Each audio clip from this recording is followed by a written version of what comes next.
Already मान्य आहे, दंडाची कारवाई 100% करू, त्याची तुम्हाला कल्पना पण देऊ.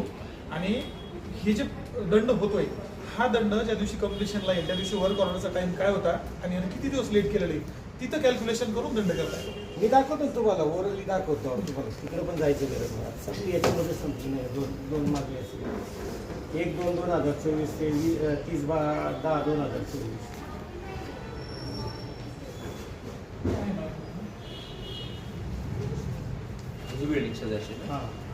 आता ही तुमची वर्क ऑर्डर आहे 1-2-2024 ते 30-10-2024. 30-10 आपण याला वर्क ऑर्डर दिलेली आहे. 30-10 पर्यंतची आपण त्यांना वर्क ऑर्डर दिलेली आहे. ऍक्च्युअल जागा आपण त्यांना वेळेत ताब्यात देणं अपेक्षित होतं. जागेवर अतिक्रमण होतं. अतिक्रमणाची कारवाई जिल्हाधिकारी कार्यालयाकडून चालू होती. तुम्ही 8-8 दिवसात नोटीस काढून सगळ्यांना खाली केले. बरं, समजा अतिक्रमण कुठल्या याचं होतं, अलीकडच्या इमारती होतं, पलीकडच्या इमारतीवर कुठल्या कोर्टात केस नव्हती. बरोबर आहे. बरोबर आहे. अतिक्रमण